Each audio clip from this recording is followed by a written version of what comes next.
Bing bongy bong, bing bongy bong. This is Joe, the bearded historian. He'll tell you an interesting story. Be careful of his soldiers, they can be brats. This is Angel, she's an entity. She'll cause chaos and plant her hands at you. This is Sue, she likes spirits, not the alcohol. She's the reason this channel exists. This is David, he likes fire trucks. He's here occasionally. Bing bongy bong, bing bongy bong, bing bongy bong. We preserve his story.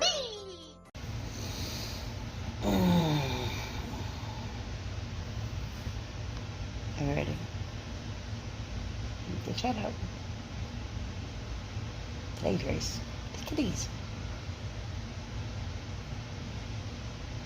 Here's a shout out just for you. You support me, so I support you. This shout out is for, let's see. Oh, there's all of our kitties lined up. Let's start. There goes the ball of yarn.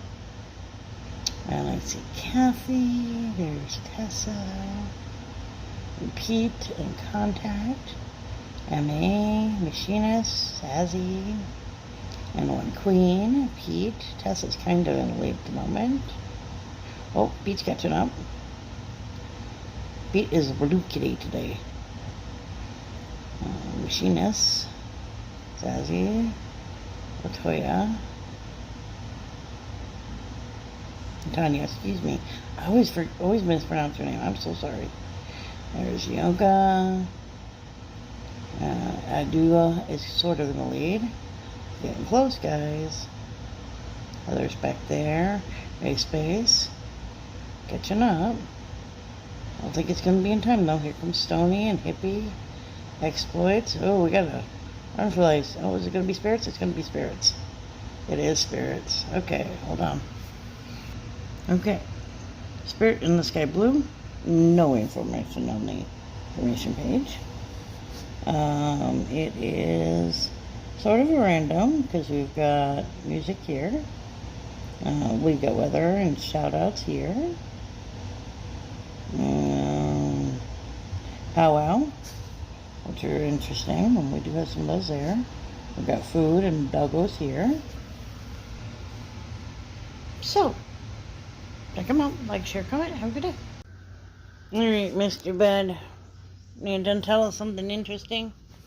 Well, we had a hint that got tossed out about a person, civilian, who was born on the 12th of June in 1929 in the Weimar Republic and in the town of Frankfurt. Now, she wasn't a president, she wasn't a military officer, she wasn't a general, but she played a very key and informative position of a civilian, a German-born Jewish girl named Anne Frank. Now, her basic story started in Frankfurt, and when she was 4.5 years old, her family moved to Amsterdam in the Netherlands after Adolf Hitler and the Nazi Party gained control of Germany. Spent most of her life in and around Amsterdam, and by May of 1940, the Franks became trapped in Amsterdam by the German occupation of the Netherlands. Anne lost her German citizenship in 1941, became stateless, and as persecutions of the Jewish population would increase, in July of 1942, the family went into a hiding place in a concealed room that was built behind a bookcase in the building where Anne's father, Otto Frank, worked. Up until the family's arrest by the Gestapo on the 4th of August 1944, Anne would keep a diary, which she had received as a birthday present, and would write in it regularly. The big thing that was interesting with this diary is that it became quite a symbol of the Holocaust. She would write in it every day from 1942 to 1944, detailing how her life was affected by the hiding situation. But a little bit more detail on Anne, born Annalise or and depending on how you spell it, analyze Marie Frank at the Mongreux Red Cross Clinic in Frankfurt to Edith and Otto Heinrich Frank. She had an older sister, Margot. The Franks were liberal Jews, did not observe all the customs and tradition of Judaism, as they lived in the assimilated community of Jewish and non-Jewish citizens of various religions. Edith and Otto were devoted parents who were interested in scholarly pursuits, and they had an extensive library. Both parents encouraged the children to read. At the time of Anne's birth, the family lived in a house at Marschburg 307 in Frankfurt-Domsbach, where they rented 2 floors. In 1931, the family moved to Gangesfehre 24 in the fashionable liberal area of Domsbach, called the Ditchenviertel, or Poets' Quarter. Both houses still exist. Well, in 1933, after the Nazi Party won the federal election and Hitler was appointed Chancellor of the Reich, Edith Frank and the children went to stay with Edith's mother in Aachen. Otto Frank remained in Frankfurt, but received an offer to start a company in Amsterdam, so he moved there to organize the business and arrange accommodations for his family. He began working at the Optico Works, a company that sold the fruit extract pectin. Edith traveled back and forth between Aachen and Amsterdam and found an apartment on the Merdwe Square in the Riverenbert neighborhood of Amsterdam, where more Jewish German refugees would settle. In November of 1933, Edith followed her husband, and a month later, Margot moved to Amsterdam and stayed with her grandmother until February, when the family was reunited in Amsterdam. Now, the Franks were among 300,000 Jews who fled Germany between 1933 and 1939. Kind of could tell bad things were happening. Well, after moving to Amsterdam, Anne and Margot Frank were enrolled in school, Margot in public school, and Anne in the 6th Montessori school. Despite initial problems with the Dutch language, Margot became a star pupil. Anne soon felt home at the Montessori school and met children of her own age, like Anneli Galsar, who would later become one of her best friends. In 1938, Otto Frank started a second company, Pecticon, which was a wholesaler of herbs, pickling salts, and mixed spices used in the production of sausages. Herman von Peels was employed by a Pecticon as an advisor about spices, a Jewish butcher who had fled Osnabrück with his family, and in 1939, Edith Frank's mother came to live with the Franks and remained with them until her death in January of 1942. Well, in May 1940, Germany invaded the Netherlands, and the occupation government began to persecute Jews by the implementing of restrictive and discriminatory laws. Mandatory registration and segregation soon followed. A familiar trademark of this was the Jewish Star of David, that was yellow in color and was usually seen on clothing to basically identify people. Otto Frank tried to arrange for his family to emigrate to the United States, the only destination that seemed to him to be viable, but Frank's application for a visa was never processed because the U.S. consulate in Rotterdam was destroyed by the German bombing on May 14, 1940, resulting in the loss of all the paperwork there, including the family's visa application. After summer holidays in 1941, Anne learned that she would no longer be allowed to go to the Montessori school, as Jewish children had to attend Jewish schools. From there on, Anne, like her sister Margot, went to the Jewish Lyceum, an exclusive Jewish secondary school in Amsterdam that opened in September of 1941. Now, periods that were chronicled in Anne's diary for her 13th birthday on the 12th of June, Anne received an autograph book, which was bound with red and white checkered cloth and with a small lock on the front. Fran decided that she would use it as a diary and named it Kitty. She began writing it almost immediately. In her entry dated 20th of June, 1942, she lists many of the restrictions placed on the lives of the Dutch Jewish population. In mid-1942, a systematic deportation of Jews from the Netherlands started.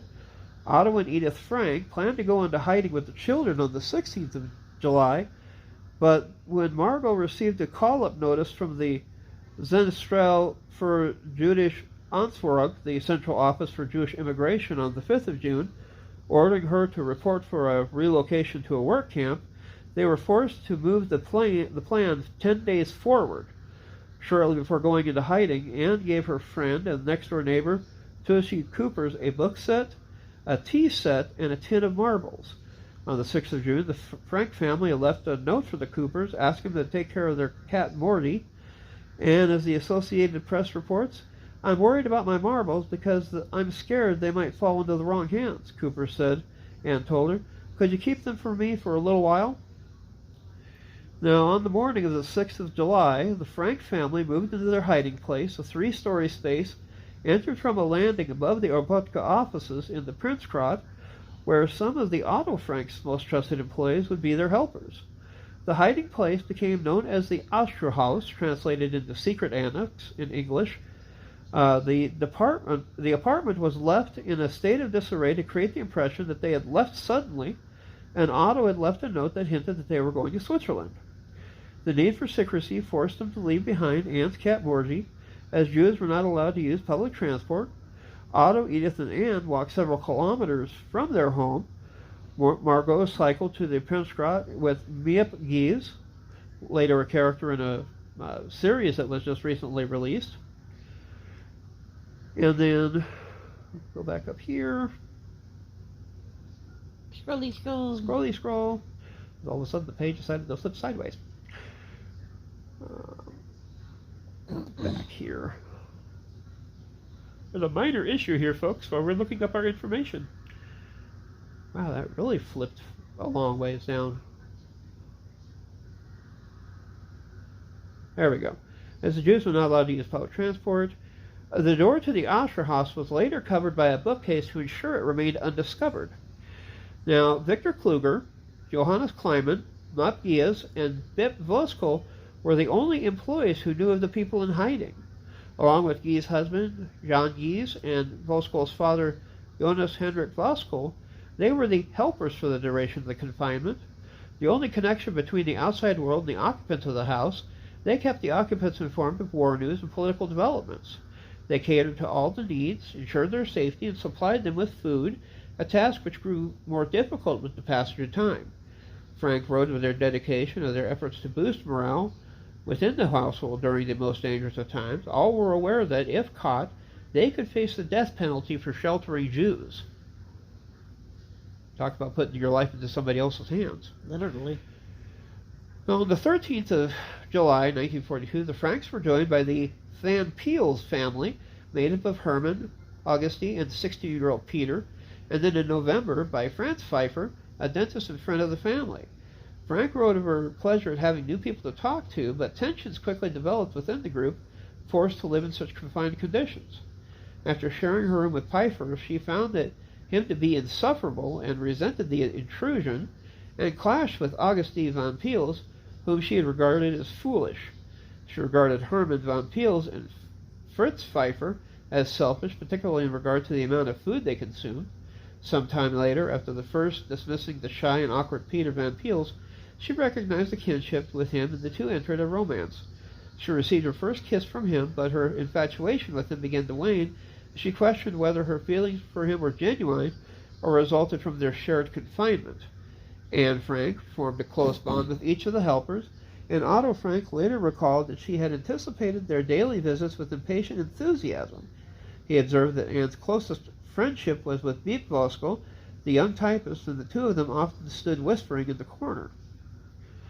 In her writing, Frank examined her relationships with the members of her family and the strongest differences in each of their personalities. She was closest emotionally to her father, who later said, "I got on better with Anne than with Margot, who was more attached to her mother. The reason for that may have been that Margot rarely showed her feelings and didn't need as much support because she didn't suffer from mood swings as much as Anne did." The Frank sisters formed a closer relationship than had existed before going into hiding, although Anne sometimes expressed jealousy towards Margot, particularly when members of the household criticized Anne for lacking Margot's gentle and placid nature. As Anne began to mature, the sisters were able to confide in each other. On the entry of the 12th of January 1944, Frank wrote, "Margot is much nicer. She's not nearly so catty these days and is becoming a real friend. She no longer thinks of the little baby who doesn't count." Franks frequently wrote of the difficult relationship with their mother and of the enviance towards her. On the 7th of November 1942, she described her contempt for her mother and her inability to confront her with her carelessness, her sarcasm, and her hard-heartedness, before concluding, "She's not a mother to me." Later, she revised her diary. Frank felt ashamed of her harsh attitude, writing, "Anne, is it really you who mentioned hate? Oh, Anne, how could you?" She came to understand that their differences resulted from misunderstandings that were as much as her fault as her mother's, and saw that she had added unnecessarily to her mother's suffering. With this realization, Frank began to treat her mother with a degree of tolerance and respect. Now, the Frank sisters each hoped to return to school as soon as they were able and continued with their studies while in hiding. Margot took a course, elementary Latin, by correspondence with Beep, Voskuil's name, and received high marks. Most of Anne's time was spent reading and studying, and she regularly wrote and edited her daily entries. In addition to providing the narrative of events that occurred, she wrote about the feelings, beliefs, dreams, and ambitions, subjects she felt she could not discuss with anyone. As her confidence in writing grew, she began to mature. She wrote more of abstract things, such as her belief in God and how she defined human nature. Frank aspired to be a journalist, writing in her diary on Wednesday, 5th April 1944, "I finally realized I must do my schoolwork to keep from being ignorant, to get on with life, to become a journalist, because that's what I want. I know I can write, but it remains to be whether I really have talent. And if I don't have the talent to write books or write newspaper articles, I can always write for myself. But I want to achieve more than that. I can't imagine living like Mother, Miss Van Daan, and all the women who go out about their work and then forgotten. I need to have something besides a husband and children to devote myself to. I want to be useful or bring enjoyment to all people, even those I've never met. I want to go on living even after my death.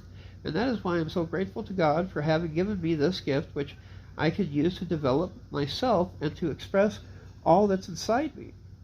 When I write, I can shake off all my cares, my sorrows disappear, my spirits revive, but, and that's a big question, will I ever be able to write something great? Will I become a journalist or a writer?" Well, I think she succeeded. Yeah. She continued writing regularly until her last entry, August 1st, 1944. Now, on the morning of the 4th of August, 1944, the Ashu House was stormed by a group of German uniformed police, led by Oberstdorfer Karl Silsbauer of the Schützendienst. The Franks, Van Pleece, and the Pfeiffer were taken to RSHA headquarters, where they were interrogated and held overnight. On the 5th of August, they were transported to the Huis van Bewaring, House of Detention, an overcrowded prison on the Westerschans. 2 days later, they were transported to the Westerbork transit camp, where through more than 100,000 Jews, mostly Dutch and Germans, had passed. Having been arrested in hiding, they were considered criminals and sent to the punishment barracks for hard labor. Victor Kluger and Jonas Kleiman were arrested and jailed at the penal camp for enemies of the regime at Amersfoort in the province of Urk. Kleiman was released after 7 weeks, but Kugler was held in various Dutch concentration and prison camps until the war's end. Miep Gies was questioned and threatened by the security police, but not detained. Bet Voskuil managed to escape with a few documents that would have incriminated their black market contacts. During the following days, the 2 female secretaries returned to the Ashuhus and found Anne's papers strewn on the floor. They collected them, as well as several family photograph albums, and Gies resolved to return them to Anne after the war. On the 7th of August, 1944, Gies attempted to facilitate the release of prisoners by confronting Silsbauer and offering money to intervene, but he refused. Well, in 2015, Flemish journalist Johan de Buren and Joop van Wijk, Beeps Voskuil's youngest son, wrote a biography in which they alleged that Beep's younger sister Nellie could have betrayed the Franks. Nellie was a Nazi collaborator from the age of 19 to 23. She had run away to Austria with a Nazi officer and returned to Amsterdam in 1943 after the relationship ended. Nellie had been critical of Bepp and their father, Jonas Voskuil, for helping the Jews. Jonas was one who had constructed the bookcase covering the entrance to the hiding place, and had remained an unofficial watchman to the hideout. In one of their quarrels, Nelly shouted to them, "Go get your Jews." The SS officer who made the arrest was reported to have saying that the informer had the voice of a young woman. In 2016, the Anne Frank House published new research pointing to the investigation over ration card fraud rather than betrayal as a possible explanation for the raid which led to the arrest of the Franks. The report stated that other activities in the building may have led to authorities there, including activities of Frank's company. However, it did not rule out betrayal. And in January of 2022, some investigators proposed Arnold van den Berg, a member of Amsterdam's Jewish Council who died in 1950, as a suspected informant. The investigators postulated that van den Berg gave up the Franks to save his family. The investigation is chronicled in Rosemary Sullivan's book, The Betrayal of Anne Frank, a Cold Case Investigation. Evidence was also claimed to have been found that Anne Frank's father later knew this but did not reveal it after the war. According to the BBC, these investigators spent 6 years using modern investigative techniques to crack the cold case. However, according to the New York Times, several World War II and Holocaust scholars have doubted the methods and conclusion of the investigation, calling the evidence far too thin. Also, shortly after the publication of The Betrayal of Anne Frank, after criticism from scholars Bart van der Boom, David Barno, and Jonas Hoodwink Tenkate, publisher Ambo Athos, via an internal email, apologized for the publication of the Dutch translation. They said they should have been more critical in announcing that they were awaiting the answers from the researchers. Goodness. Questions from researchers to the questions that had emerged and delaying the decision to print another run. In response, Peter Van Twisk, one of the investigators used in the book, said that he is perplexed by the email and that the investigators never claimed to have uncovered the complete truth.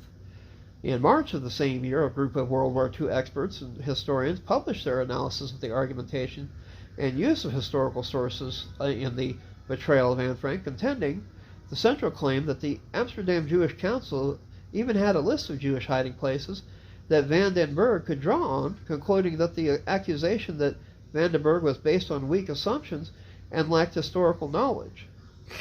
As a result, the Dutch-language version of the book was recalled by the publisher.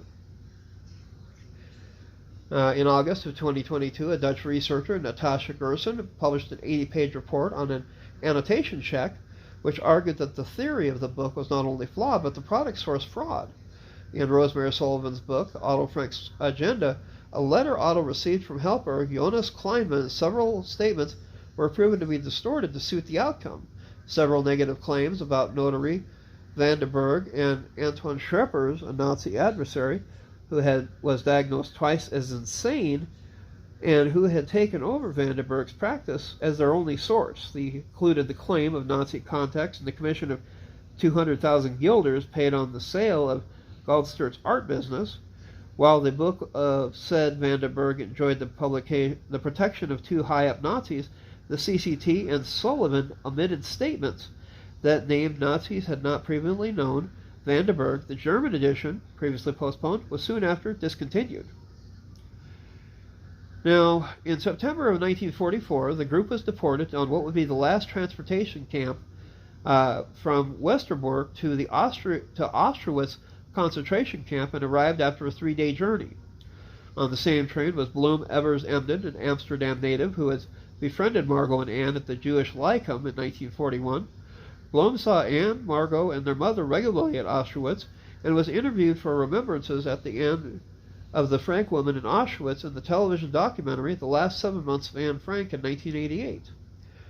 Upon arrival at Auschwitz, the SS family formally split the men from the women and the children, and Otto Frank was separated from his family. Those deemed able to work were admitted to the camp, and those deemed unfit for labor were immediately killed. Of the 1,019 passengers, 549, including all children younger than 15, were sent directly to the gas chambers. Anne, who had just turned 15 3 months earlier, was one of the youngest people spared from the transport. She soon was made aware that people were gassed upon arrival and never learned that the entire group from the Auschwitz had survived the selection. She reasoned that her father, in his mid-50s and not particularly robust, had been killed immediately after they were separated. With the other women and girls not selected for immediate death, Frank was forced to strip naked and be disinfected, had her head shaved, excuse me, and was tattooed with the identifying number on her arm. By day, the women were forced to do slave labor, and Frank was forced to haul rocks and dig rolls of sod. By night, they were crammed into overcrowded barracks.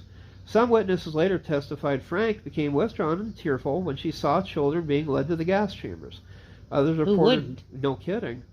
Others reported that more than often she displayed strength and courage. Her gregarious and confident nature allowed her to obtain extra bread rations for her mother, sister, and herself. Disease became rampant. Before long, Frank's skin became badly infected with scabies. The Frank sisters were moved to an infirmary, which was a state of constant darkness and infested with rats and mice. Edith Frank stopped eating, saving every morsel of food for her daughters and passing her rations to them through holes they made at the bottom of the infirmary wall. In October of 1944, the Frank women were scheduled to join a transport to the Lubau labor camp in Lower Silesia. Blom Evers Ebden was scheduled to be on the transport, but Anne was prohibited from going because she had developed scabies, and her mother and sister opted to stay with her. Blom went on without them. On the 28th of October, selections began for women to be relocated to Bergen-Belsen. More than 8,000 women, including Anne and Margot Frank and Augustine Van Peels, were transported. Edith Frank was left behind and died of disease and starvation. Tents were erected at Bergen-Belsen to accommodate the influx of prisoners, and as the population rose, the death toll due to disease increased rapidly. Anne Frank was briefly reunited with two friends, Hanley Goslar and Nanette Blitz, who are also confined to the camp. Blitz had been moved from the Sternlager to the same section of the camp as Frank on the 5th of December, 1944, while Goslar had been held in the Sternlager since February 1944. Both women survived the war and later discussed conversations they had with Frank. Blitz in person and Goslar through a barbed wire fence. Blitz described Anne as a bald, emaciated, and shivering, remarking, "The shock of seeing her in this emaciated state is indescribable." Anne told her that she hoped to write a book based on her diary when the war ended. Goslar noted Augustine Van Peels with Anne and Margot Frank, and she was caring for Margot, who was severely ill. She also recalled she did not see Margot as she was too weak to leave her bunk, while Blitz stated she met with both the Frank sisters. Anne told Blitz that Goslar also believed that her parents were dead and that the reason she did not wish to live any longer. Goslar later estimated that meetings had taken place in late January or early February 1945. Now, Anne died at the Bergen-Belsen concentration camp in February or March 1945. It's not been able to determine the specific cause, however, as there was evidence to suggest she died from a typhus epidemic which had spread through the camp, killing 17,000 prisoners. Gina Turgle, a survivor of Bergen-Belsen, knew Anne at the camp. In 2015, she told the British newspaper The Sun, "Her bed was around the corner from me. She was delirious, terrible, burning up. She said she had brought Frank water to wash." Turgle, who worked at the camp hospital, said the epidemic took a terrible toll on the inmates. The people were dying like flies, in the hundreds. Reports used to come in, 500 people died, 300. We said, thank God, only 300. Other diseases like typhoid fever was rampant. Witnesses later testified Margot fell from her bunk in a weakened state and was killed by the shock. Anne died a day after Margot. The dates of Margot and Anne's deaths were not recorded, as Long thought that their deaths occurred only a few weeks before British soldiers would liberate the camp on the 15th of April, 1945. Sucks. Yeah. Missed it by a couple days. Yeah, about 2 weeks. But research in 2015 indicate that they may have died as early as February. Among other evidence, witnesses recall that the Franks displayed typhus symptoms on the 7th of February, and Dutch health authorities reported that most untreated typhus victims die within 12 days of their first symptoms. So it might have been 2 to 3 months, but still. No way of knowing. Yeah, sucky situations. Additionally, Hesnel Goslar stated that her father, Hans Goslar, died 1 to 2 weeks after the first meeting. Hans died on the 25th of February 1945. After the war, it was estimated that only 5,000 of the 107,000 Jews deported from the Netherlands, from from 1942 to 1944 survived. Wow. That's a lot of people. An estimated 30,000 Jews remained in the Netherlands, with many people aided by the Dutch underground. Approximately 2/3 of this group survived after the war. Nice. Otto Frank survived his internment in Auschwitz, and after the war ended, he returned to Amsterdam in 1945, June, where he was sheltered by John and Miep Gies, and as he attempted to locate his family. He learned of the death of his wife during his journey to Amsterdam, but remained hopeful that his daughters had survived. After several weeks, he discovered that they had both died. He attempted to determine the fates of his daughter's friends and learned that many had been murdered. Son Liederman, often mentioned in Anne's diary, had been gassed along with her parents. Her sister, Barbara Liederman, a close friend of Margot's, had survived. Several of the Frank sisters' school friends had survived, and the extended families of Otto and Edith Frank, as they had fled Germany during the mid-1930s, with individual family members settling in Switzerland, the United Kingdom, and the United States. Now, a lot of this came around full circle, because Anne Frank had originally thought that it would be one heck of a diary. In July of 1945, after the sisters Jenny and Lynn Bitzelberger, who were with Anne and Margot Frank in Bergen-Belsen, confirmed the deaths of Frank's sisters, Miep Gies gave Otto Frank Anne's notebooks and a bundle of loose notes which she and Bev Boskel had saved in the hope of returning them to Anne. Otto Frank later commented that he had not realized Anne had kept such accurate and well-written records of their time in hiding.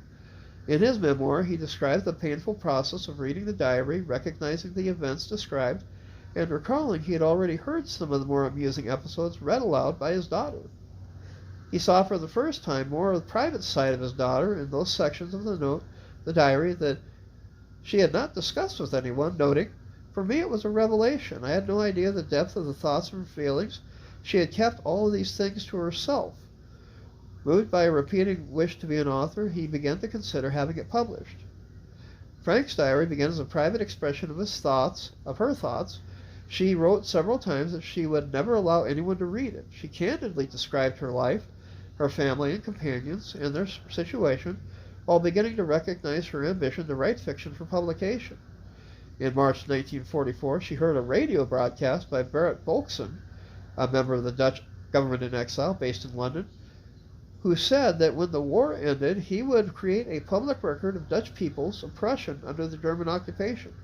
He mentioned the publication of letters and diaries, and Frank decided to submit her work when the time came. She began editing her writing, removing some sections and rewriting others with a view of the publication. Her original notebook was supplemented by additional notebooks and loose-leaf sheets of paper. She created pseudonyms for the family members of the household and the helpers. The Van Peels family became Herman, Petronella, and Peter Van Dam, and Fritz Pfeiffer became Albert Dussel. And in this edited version, she addressed every entry to Kitty, a fictional character in Sissy Van Menvelt's Joke de Hurl novels that Anne enjoyed reading. Otto Frank used her original diary, known as Version A, and her edited version as Version B to produce her first version of the publication. Although he restored all the true identities of his own family, he retained all of the other pseudonyms. And Otto Frank would give the diary to the historian Annie Roman Valshore, who tried unsuccessfully to have it published. She then gave it to her husband, John Romin, who wrote an article about it titled A Child's Voice, which was published in the newspaper Het Patrool in 1946 in April. He wrote the diary, stammered out in a child's voice, embodies all the hideousness of fascism, more so than the evidence at Nuremberg put together. His article gained attention from publishers, and the diary was published in the Netherlands as Het Achterhuis, or the Annex, literally, or the Back House, in 1947, followed by 5 more printings in 1950. It was first published in Germany and France in 1950, and after being rejected by several publishers, was first published in the United Kingdom in 1952. The first American published version, 1952, under the title Anne Frank, The Diary of a Young Girl, was positively reviewed. The book was successful in France, Germany, and the United States, but in the United Kingdom it failed to attract an audience, and by 1953 it was out of print. Its most noteworthy success was in Japan, where it received critical acclaim and sold more than 100,000 copies in its first edition. In Japan, Anne Frank was quickly identified as an important cultural figure who represented the destruction of youth during the war.